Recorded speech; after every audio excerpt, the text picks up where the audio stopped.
Swayam Prabha. Digital India. Educated India.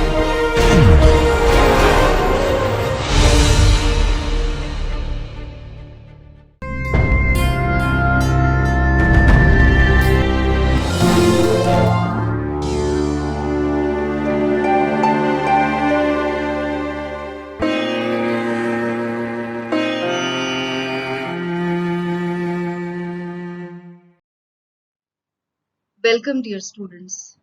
You are watching a video for the subject of education for the course of Bachelor's in Education and for the paper of Conceptual Foundations of Education. We are going to discuss the philosophical basis of education. And in this lecture, we will be discussing the educational ideas of Mahatma Gandhi. This video has been recorded by Dr. Iram Khan. The course coordinator and the presenter of this video is Dr. Iram Khan from Jamia Millia Islamia, New Delhi. The academic expert or the reviewer for this video is Dr. Savita Kaushal from Jamia Millia Islamia, New Delhi. This video is produced under the project DTH Swayamprabha channels of MHRD, or at present known as Ministry of Education of Government of India.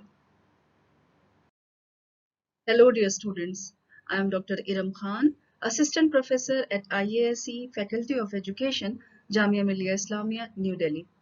Today we are going to start a discussion on philosophical basis of education, and in this lecture we will be discussing the educational ideas of Mahatma Gandhi. So let us start the discussion first with the objectives of the session. So the objectives of this session are to discuss the life history of Mahatma Gandhi, to explain the various educational ideas of Mahatma Gandhi in terms of his philosophy of education, and to elaborate the significance of the ideas of Mahatma Gandhi with respect to education in our country. So let us start our discussion with a brief life sketch of Mohandas Karamchand Gandhi. This was the birth name of Gandhiji. He was born on 2nd October 1869 at Porbandar, Kathiawar, Gujarat. His father, Karamchand Gandhi, was the Diwan of Rajkot, and his mother, Putlibai, was a very courteous and kind-hearted lady. Gandhiji got married with Kasturba at the age of 13 years. He passed the matriculation examination as an ordinary student, and at the same year he was sent to England by sea voyage, and this was for making him study law, and in England he spent 3 years and 9 months as a student of law. On 10th June 1891, Gandhiji passed the law examination and he returned back to India as a barrister. He practiced law for some time, but he did not do well, or you can say that he was not finding it interesting. In 1893, Gandhiji went to South Africa as a legal advisor, where he resisted for 20 years and basically the inhuman treatment of the British government against the Indian subjects in non-violent way. So basically he spent the years at South Africa, which made the kind of personality in him which was reflected later in his life.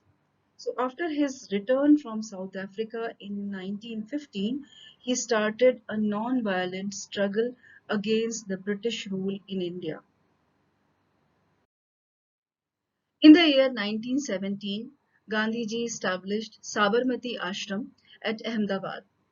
And the reason behind the establishment of this ashram was propagating the Harijan upliftment, and then also giving emphasis to village industries, then other social reforms, and launching creative programs for national upliftment.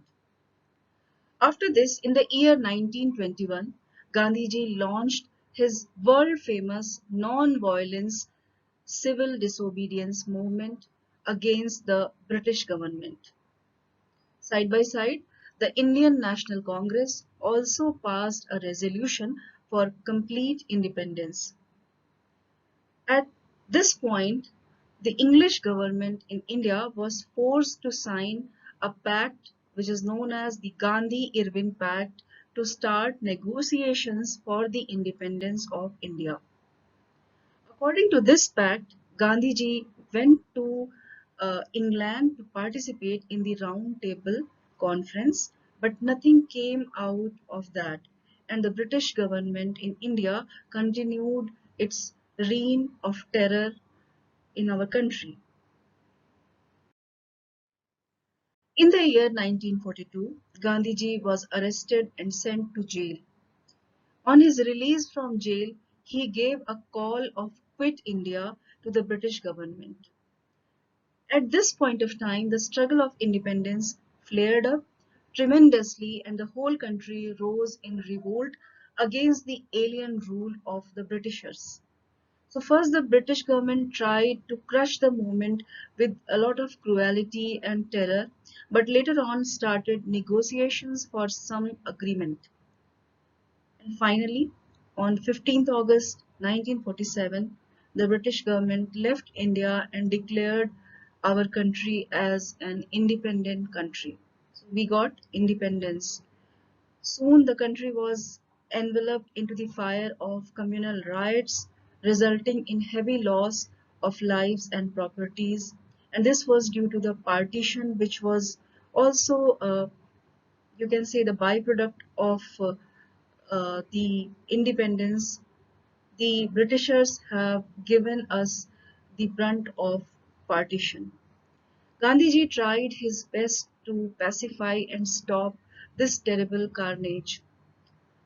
Enlarged by his efforts for communal peace and harmony, one fanatic whose name was Nathuram Godse shot this apostle of peace and non-violence to death on January 30th, 1948. The whole country and throughout the world his death was mourned, but the loss was made, so nobody was able to do anything. So in this way, we have seen that how Gandhiji took his leap from being a normal barrister, from then to becoming a kind of torchbearer of the independence movement in India. Now let us have a look on the philosophy of life of Mahatma Gandhi. His philosophy of life was based upon the philosophy of idealism. He believed in God implicitly, and he felt that though individuals have different bodies, yet the same soul pervades in all of us. This soul is a part of that bigger entity which we call as God. He also exclaimed that we can give different names to God. Maybe we can call him Rahim or Christ or any by any other name. But basically we are referring to that one God in which everybody is having faith. Gandhiji advocated that as the source of all the rays of the sun is the sun absolute and one whole. In the same way, though the persons are different and innumerable, yet the same soul actually is having in them all. So everybody is having the same soul. So in short, we can just mention that Gandhiji experienced and realized unity in diversity. His philosophy of life has four elements which are very important to understand. The first one is truth, then non-violence, fearlessness, and satyagrah. Let us just have a look at what exactly these terms mean. The first term, which is truth, is basically Gandhiji's aim of life. And if we see through the personality of Gandhiji, we can actually have a look in the life of Gandhiji, which was realized and which was actualized on the basis of truth. He firmly believed that the creation is mortal, only God is immortal. So, the ultimate aim of life should be to realize God, and he believed that truth is the only way to realize God. To Gandhiji, truth is the supreme principle. In it, other principles, which can be named as beauty and goodness, become embedded. For him, there is no difference between truth and God. According to Gandhiji, if somebody uses truth in his or her mind, words, and deeds and uses it together with ahimsa, sincerely and constantly, this person will be able to realize God someday. In this way, according to him, truth does not mean truthfulness of words or speech only, but its field, or basically uh, using, or you can say that practicing truth is very important. So this principle of truth should be employed in all fields of life, and that is why we can say that Gandhiji devoted all his life in search of truth. Now the second principle, which is non-violence, non-violence or ahimsa, and you can say that this is the another tenet of Gandhiji's philosophy of life. Gandhiji was of a very firm belief that devotion to truth can only be practiced through devotion and strict adherence to ahimsa. To him, truth and ahimsa are the two sides of the same coin, and we cannot think of one without thinking of the other. So one cannot exist without the other. Gandhiji has insisted that the supreme aim of life is to realize God, and the only effective way to realize God is to practice ahimsa by thoughts, by words, and by our deeds. So Gandhiji has also explained the meaning of ahimsa in his own words. So I'm quoting his words. Ahimsa is complete absence of ill will against all that lives or all that lives. In its dynamic condition, it means conscious suffering. Nonviolence is, in its active form, goodwill towards all life. It is pure love. Quotes close. So you can see that how much he felt regarding ahimsa and how he has engrossed in this feeling of non-violence or ahimsa. Then the next uh, way of life or the element of the philosophy of Mahatma Gandhi is fearlessness. Gandhiji's ahimsa was not negative tendency. Basically, few of us may think of that by ahimsa he is trying to be defensive, but no. Basically, ahimsa is a positive capacity which included two other attributes, which are fearlessness and satyagrah, which can be individually mentioned as the elements of his philosophy. But ahimsa is an amalgamation of these two. So we can say that fearlessness is the third element in Gandhiji's philosophy, where he emphasized that without fearlessness, it is practically impossible to practice truth and ahimsa. A coward person cannot adhere to the principles of truth and ahimsa. And explaining his concept of fearlessness, he himself has written under quotes, fearlessness can not cannot freedom from all. Fearlessness basically connotes freedom from all external fear, fear of disease, bodily injury, and death, or dispossessions of losing one's nearest and dearest, of losing reputation or giving offense, and so on. Quotes close.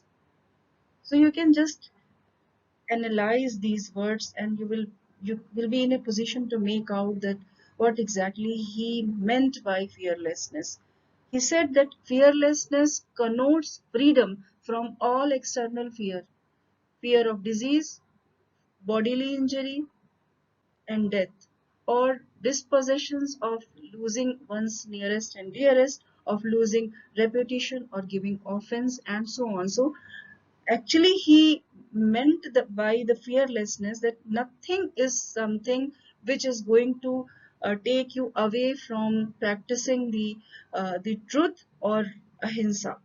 So he was having this point in his mind that everybody should be fearless, and this fearlessness can be achieved only if we uh, don't will are willing to actually satisfy any of uh, our senses or any of our relationships. We are having no fear for losing anything. So this was the thought process in terms of fearlessness, which was actualized by Gandhiji. Then regarding Satyagraha, which is the fourth element of his philosophy of life, Gandhiji explained Satyagraha as hold fast to death, holding fast till death.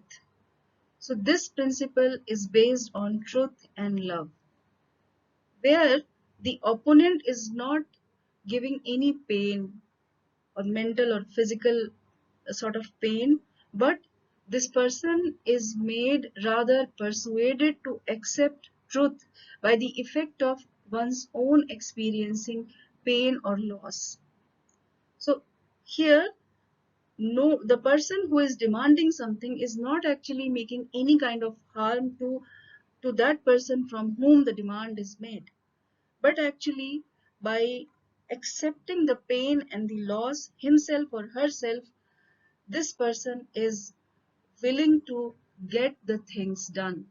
So basically, he believed in satyagraha, and satyagraha till death was something which was which was very much um, you can say given importance by Gandhiji. It is to achieve change of heart by self-suffering of the adherence of truth and non-violence. And in his own words, under quotes, so the doctrine came to mean vindication of truth, not by infliction of suffering on the opponent, but on one's self. Quotes close. So you can see that in his own words, how emotively he is mentioning about that we are asking something from somebody and we are not going to make any harm to the fellow to whom we are making the demand, but we are going to actually uh, feel the pain on our own self, and in that way we will be demanding anything which we want to have in our lives. So this was Satyagraha, which was the element, which was a very important element of the philosophy of life of Mahatma Gandhi. So after having a look on the philosophy of life, let us just have a look on the philosophy of education of Gandhiji. Most of the time, we regard Gandhiji as a great politician, but the fact is that he valued social reform and development more than mere political growth and advancement. And Gandhiji actually meant that in an evil society, no concept of any good rule is possible. So, as such, he advocated social revolution and reform to go hand in hand with the political revolution. And for doing this, the main role to be played was of education. Gandhiji's basic education was the practical embodiment of his philosophy of education, where we have seen that the main aim of this basic education was to purify the heart and mind of all people and create a society which is free from all exploitation and aggression. And viewed in the light, Gandhiji was a great educationist also. After seeing the basic education policy or basic education scheme, it's not a policy, it's basically a scheme, which is actually advocated by Gandhiji. We can make out that how he felt and how he thought about education. Dr. M.S. Patel has remarked on Gandhiji in terms of his educational philosophy. He has quoted, Green remarked that pastology was the starting point of modern educational theory and practice. This may be true so far as Western education is concerned. An impartial study of Gandhiji's educational teachings will reveal that he is the starting point of modern educational theory and practice of the East. Quotes close. So you can see that how strong these words are, where it is being accepted that in the East, Gandhiji's educational thoughts and the theories and all those practices which he advocated became the starting point of modern educational theories as well as the practices. Let us just have a look on the basic principles of educational philosophy of Mahatma Gandhi. So there are few of those principles which are to be discussed whenever we are going to discuss the educational philosophy of Gandhiji. The first point which is to be mentioned here is that from 7 to 14 years of age, education of each child should be free, compulsory and universal. So this was the first basic principle of his philosophy. The second one is the medium of instruction should be mother tongue. And we should all know that this is something which is advocated in all the policies which followed the scheme of basic education, which was propagated by Mahatma Gandhi, where the mother tongue education is given a lot of emphasis. Even we have seen here in the new education policy which we have got in year 2020, this mother tongue education has been given immense importance. Now, the next basic principle, it says that there should be no place for English in the education of a child, which is somehow a little bit of controversial, but basically this was the thought process of Gandhiji, because he at that moment when he was making his educational philosophy and the schemes, the Britishers were in power, and there was a very uh, obvious phenomenon of following whatever they were giving. So that's why maybe Gandhiji would have advocated that there should be no place of English in the education of a child. And the next one is that mere literacy cannot be equated with education.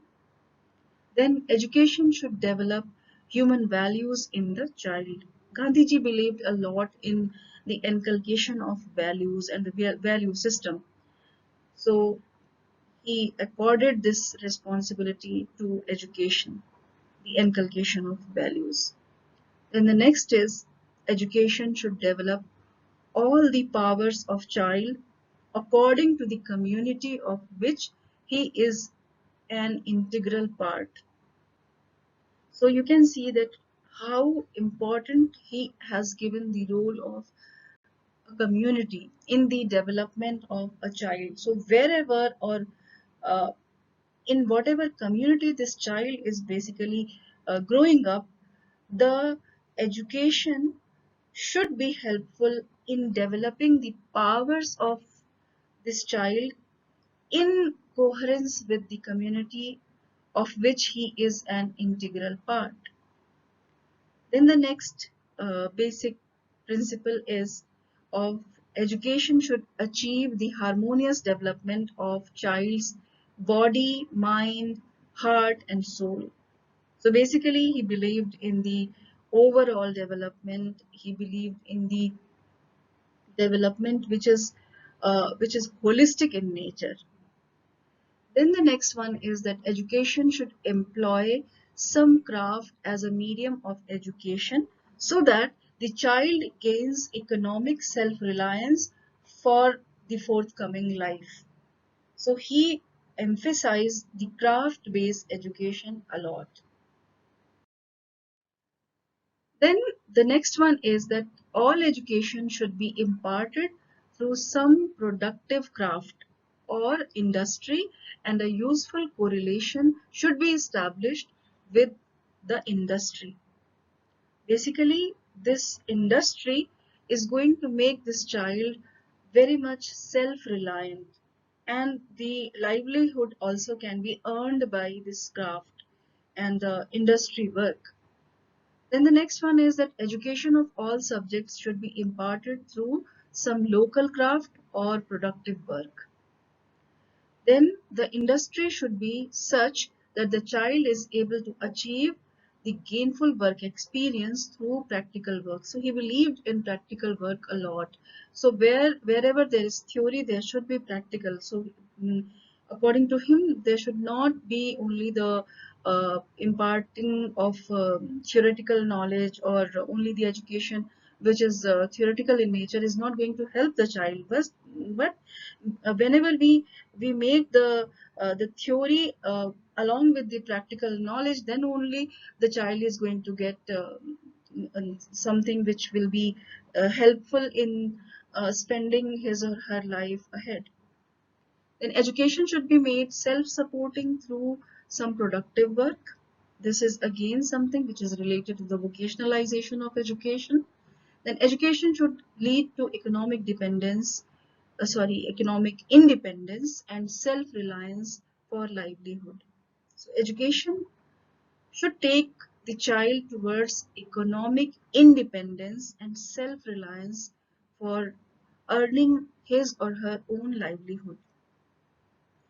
Then school should be a place of activity where the child gets busy in various experiments, and actually this child experiences every day some sort of new experiences and some sort of new researches which makes the experiences richer and richer with every passing day, and then only this child will be in a position to lead a very kind of good life in future. Then education should create useful, responsible, and dynamic citizen. So these are those basic principles which Gandhiji actually wanted to be there whenever the philosophy of education, which was suggested by him, was talked about. Now let us have a look on the meaning of education, which was accorded by Gandhiji. He exclaimed, he quoted that literacy is neither the beginning nor the end of education. This is only a means through which man or woman can be educated. Quotes close. So basically, he believed that education should develop all the capacities of the child so that this child becomes a complete human being. Complete human being means that full development or complete or holistic development of body, mind, heart, and soul of the child. So, in this way, he basically advocated that education should develop the child's individuality fully and harmoniously so that this child is able to realize the ultimate aim of life, which is truth or God. And he himself has explained education in his own words, under quotes: by education I mean an all-round drawing out of the best in child's and man's body, mind, and spirit. Quotes close. So you can see that what exactly he meant by education. He has given an ultimate aim of educating the child and getting the best out of his body, his or her body, mind, and spirit. So he believed in harmonious and holistic development of the child with the process of educating him or her. So now let us see the aims of Gandhian education. And let us just have a look with a very keen eye that what exactly he meant by the aims of education. Basically, according to him, there are two types of aims of education. The first one is the immediate aims of education, which are concerned with our daily life or day to day life. And then there are ultimate aims of education. So, under the immediate aims of education, he considered some of those types, some of those parts which can be discussed and which can be very much important for the day-to-day life of a human being. So the first one is the vocational aim. We can also consider it the bread and butter aim of education. So education must aim at enabling every individual to earn his or her own livelihood. It must enable the person to stand on his or her own feet. Education should be a kind of insurance against unemployment. So basically, education, uh, if we receive education, it should be of that sort which is going to make us employed or employable in future. Then the next one is the cultural aim. Actually, this cultural aim, we can say that it lays a lot of emphasis on the obtainment of Indian culture because Gandhiji believed a lot in the Indian culture. The culture that is reflected in our dress, our manner of speech, our way of conduct and behavior, and every sort of walk of life which we reflect. Actually, it is the reflection of our own cultures, and it should be very much related to the Indianization of our culture. So, basically, it enables a person to see things in true perspective. Whenever we imitate somebody, we actually don't believe in ourselves. We are going uh, to take somebody else's behaviors, his cultures, and we are actually forgetting ours. So that's why Gandhiji believed a lot in following our own culture. That's why he said that Swadeshi should be the way of life. Then the next aim, the immediate aim, is the character aim.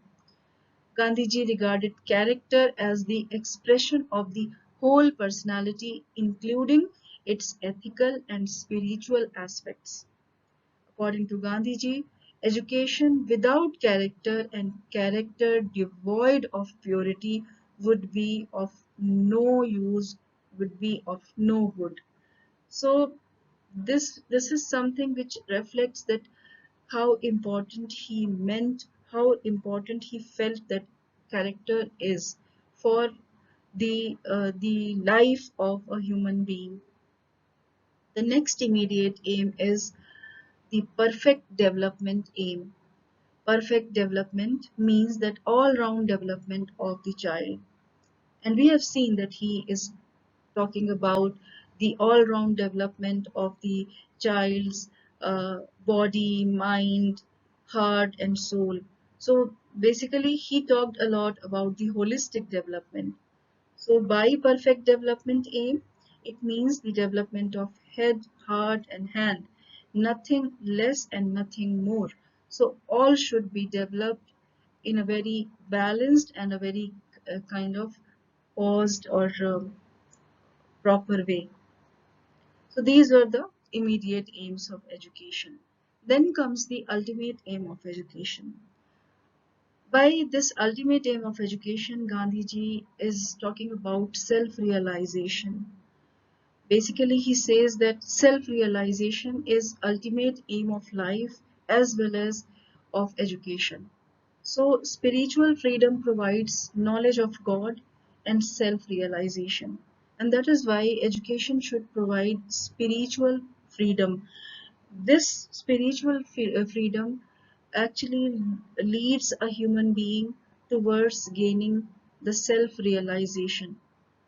In a few of those words, um, which are talking about uh, this ultimate aim, we can also see the self actualization aim of Abraham Maslow, who has kept the self actualization aim at the apex of his need theory. So in the same way, according to Gandhiji, self-realization is considered to be the ultimate aim of a human being's life. So these were the aims of the Gandhian education or the education system which Gandhiji was willing to establish, and he actually worked on it throughout his life. So we have already talked about the ultimate aim of education. According to Gandhiji, the ultimate aim of education is to realize God. All other aims are subservient to this supreme aim. It is the same aim of self realization which is coming down since the very early times of Indian wisdom, and which actually constitute the essence of Indian philosophy. He wishes that every child should grow into a divine human being by realizing godliness in himself or herself. Gandhiji has exclaimed in his own words, to develop the self is to build character and to prepare the self for complete realization and realization of godliness. Quotes close.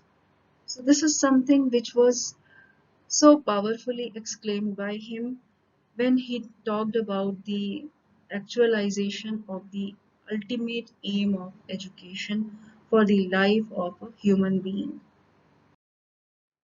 Let us see the curriculum suggested by Mahatma Gandhi. Mahatma Gandhi suggested a scheme of education where he mentioned a lot of things, lots and lots of components to be the part of this scheme of education. So the first point here, which needs mention, is the basic craft. He actually asserted that education should be craft centered, basic craft, which may be agriculture, spinning, weaving, woodwork, or carpentry, or any sort of uh, basic craft should be included in accordance with the local conditions of life and society. The next point here, which he asserted as the part of the curriculum, should be the part of the curriculum, is mother tongue. Mother tongue to be studied as it is an effective instrument for the expression and communication of ideas. So he said that mother tongue is something which is to be made the integral part of the education system, then only the exponential growth of this child can be taken place. Then the next part, which he mentions to be kept in the curriculum, is arithmetic. Arithmetic should be correlated with the life situation. It is very useful subject for day-to-day life. So according to him, if somebody is studying arithmetic or mathematics, then the life processes will become easier. So that's why it should be made the part of the curriculum. The next one is social studies. So it includes many subjects like history, geography, civics, then current affairs and current events for promoting the individual and social virtues, the life which is the life events which are happening. Everybody should get awareness regarding that, and that can only be happening by the acquisition of knowledge of these social subjects or the social studies subjects. So he recommended them to be the part of the curriculum. Then the next one is the inclusion of general science. General science include the study of the nature, then botany, zoology, physiology, then general hygiene, chemistry, and even astronomy. According to him, these subjects should be taught for promoting intelligent and scientific outlook in the children. So domestic science should be added for the girls in the fourth and fifth grades. And at times we also call this domestic science as home science. And he recommended home science to be the part of the curriculum, and especially for girls, because they have to be taking up the charge of the homely affairs, and that's why it is very much important to learn the science behind the domestic issues, and also towards the taking care of the house and the family. The next thing which he wanted to make the part of the curriculum is music and drawing. So these subjects should be included. He recommended these subjects to be included to create boys and girls a real, basically some sort of real interest in education in these people by these sort of adding music and drawing, because these subjects are considered to be something which draw interest. So that's why he wanted these subjects to be the part of the curriculum, music and drawing. So after this, he also mentioned about the place of Hindustani, basically a national language, be included and taught in the school curriculum. And according to him, Hindustani, which can be said that is a language which is having Urdu words in it, Hindi words in it, and maybe those words which come from the vernacular system, and they combinedly can be considered as Hindustani.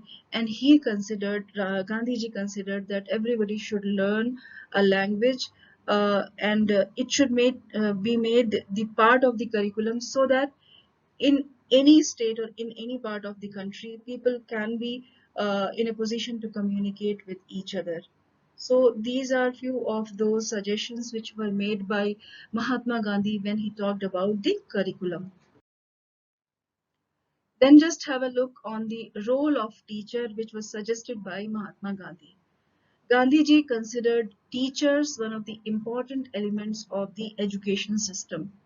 The duty of teacher is not only to provide knowledge of subjects, but also to build the moral character of the child. A teacher should be ideal to the students. And he also said that I think, under quotes, that I think that child learns more from teacher than books and problems. Quotes close. So teacher should not discriminate between students and should be student friendly. He asserted that only right type of teacher can help in achieving the objectives of education. He should possess knowledge, skill, enthusiasm, patriotism, strong character, and special training. He should be a friend, he or she should be a friend, philosopher, and guide for a student. This teacher should be inspired with the social attitudes and ideals of ahimsa and truth. The teacher should be well equipped and fully alive to the objectives of life and education, and must possess the virtue that he or she wants to inculcate in the students. This teacher must practice the virtues in himself or herself first. Then only he will be in a position to impart all these virtues to, or transfer the virtues to the students. This teacher should be able to establish a heart-to-heart contact with the students. So basically, he believed that the teacher and student relationship should be so well that there should not be anything which is confining or which is making a limitation um, between these two people in terms of educating them. Let us have a look on the methods of teaching which were recommended by Gandhiji. His aims of education were different from those which were prevalent during the days when he was spending his life. He said that current education was subject centered. At his time, the education was subject centered. So Gandhiji disapproved that educational method, considering as defective, and emphasized to make crafts and vocations as means of education.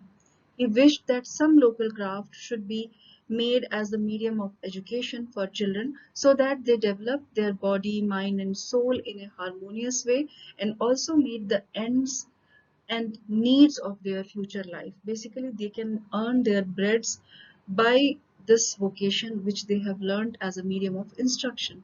So in this way, uh, he recommended few of those methods of teaching, and which are very important to be discussed here. A few of those are going to be discussed, which are um, which are emphasizing the different principles of the methods of teaching which Gandhiji recommended. The first one here is to achieve mental development, training of senses and parts of the body should be given. So basically, he says that to achieve the mental development, training of sense organs, training of different senses and parts of the body should be essentially given to the children. The next one is reading should precede the teaching of writing. So first reading and then it should follow the teaching of writing. Then he said that before teaching of alphabets, art training should be given. Then the next one is that more opportunities should be given for learning by doing. Then the next one is that encouragement should be given to learning by experience. And then he said that correlation should be established in the teaching methods and learning experiences. So these are those basic principles which were talked by him, which were recommended by Gandhiji in terms of the methods of teaching. In addition, he has also emphasized the need of co-curricular activities, planning, realistic experiences, initiative, and sense of individual responsibility to be associated with the self-centered teaching methods. So these are few of those things which were related to the methods of teaching which were suggested and recommended by Gandhiji. What exactly is the role of discipline which was addressed by Mahatma Gandhi? Mahatma Gandhi advocated discipline through self-control. He emphasized voluntary discipline or discipline that springs from within. Self-discipline arises from a pure life of self-restraint, fearlessness, usefulness, and self-sacrifice. It may be achieved through non-violent conduct of life. So this is something which is related to discipline, which was thought by Mahatma Gandhi in terms of discipline. If we try to make an evaluation of Gandhiji's philosophy of education, we can just come to some sort of points, just have a discussion on this. So Gandhiji's contribution to education is uh, numerous. Basically, it can't be expressed in few words, and it is also unique in nature. He was the first Indian who advocated a scheme of education based upon the essential values of Indian culture and civilization. The methods and techniques advocated by Gandhiji and the environment he prescribed basically revolutionized Indian thinking and way of living. At heart, he was a devout idealist and he was very much devoted to idealism. He wanted to translate his ideas and values into practice. His philosophy of education is a harmonious blend of idealism, naturalism, and pragmatism. It may be noted that there is no inherent conflict between these three philosophies. And we have even seen in few other thinkers that idealism, naturalism, and pragmatism was taken up together by them. Like we have seen in the philosophy of Swami Vivekananda, that idealism, naturalism, and pragmatism, all the three were the part of his philosophy also. So it can be noted that there is no inherent conflict between these three philosophies. They are contributory to one another. Idealism is the base of Gandhiji's philosophy, whereas naturalism and pragmatism are the helpers in translating that philosophy into practice. So Gandhiji advocated the ideals of truth, non-violence, and moral values to achieve the ultimate truth of self-realization. He is a devotee of naturalism when he speaks about the development of the child according to his nature, and he becomes a pragmatist when he advocates learning by doing and learning by experiences, when he talks about enhancing the experiences of the child in order to educate him or her. So we can see the pragmatist side of Gandhiji's personality by this advocation of learning by doing and learning by experiences. So all these lead to an integration so essential to effective education and development of the total personality. So he actually said that if all these philosophies, the philosophy of idealism, naturalism, and pragmatism, all together conjointly in combination can make the holistic development of the very effective development of the personality of a human being. To understand the philosophy of education and the thought process of Mahatma Gandhi's educational theories and his systems, if we go ahead and see the different literary work done by him, we can be gaining a lot of understanding related to his philosophy of education and philosophy of life. He was a prolific writer. One of his earliest publications, which was Hind Swaraj, it was published in Gujarati in the year 1909. It became the intellectual blueprint for India's independence movement. For decades, he edited several newspapers and magazines, including Harijan, Indian Opinion, Young India, and Navjivan was a Gujarati monthly. And later, Navjivan was also published in Hindi. In addition, he wrote letters almost every day to individuals and to different newspapers.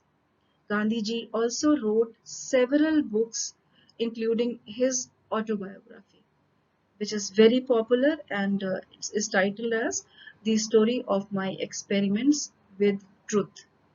His other biographies or autobiographies include Satyagrah in South Africa. This is about his struggle in South Africa. He also wrote extensively on vegetarianism, diet and health, religion, social reforms, and many more other topics. Gandhiji usually wrote in Gujarati, which was his mother tongue, although he also revised the Hindi and English uh, translations which were made by different people for his books. So he used to review those translations which were made of his writings in Hindi and English. Gandhiji's complete works were published by the Indian government under the name The Collected Works of Mahatma Gandhi in the year 1960. Basically, in 1960s, in the decade of 1960s, this collected works were published. and these were basically having the 50,000 pages. The work was having 50,000 pages, which were published in about 100 volumes. And this work was revised, and it was republished afterwards also. So Mahatma Gandhi, now we have seen his life, a lot of events related to his life, and we have now come to a point where we can make out that he was a great thinker, social reformer, and educationist of the modern India. His philosophy of education is based on truth, non-violence, and satyagraha. His popular definition on education, which is that by education I mean an all-round drawing out of the best in child and man, body, mind, and spirit, which basically signifies the total development of human personality, like physical, mental, social, and spiritual development. According to him, the values like truth, non-violence, satyagraha, fearlessness, then sacrifice, faith, humanity, and many more others are the basis of uh, a person's life. His concept of basic education, craft-centered education, moral and value-based education has great impact on the present education systems. And we have seen that in all the policies, a lot of influence of Gandhiji's basic education scheme as well his thought process have been reflected till date. Even in the policy which we just have received in the year 2020, we are seeing that a lot of philosophical thoughts of Gandhiji can be seen there. So this is something which makes him a person who can be taken up as the social reformer and the very important educationist of modern India. So with these words, now let us just have a sum up what exactly we have studied about Gandhiji's philosophy. We have seen that Gandhiji firmly believed in God. To achieve God, social service is essential, and there are four elements of philosophy of life. He considered that these elements are truth, ahimsa, fearlessness, and satyagraha. His philosophy of education basically uh, has the component which said that embodiment of basic scheme of education is to be taken care of whenever we talk about the education of children in our country. And the meaning of education according to him was the full development of body, mind, and soul of a child.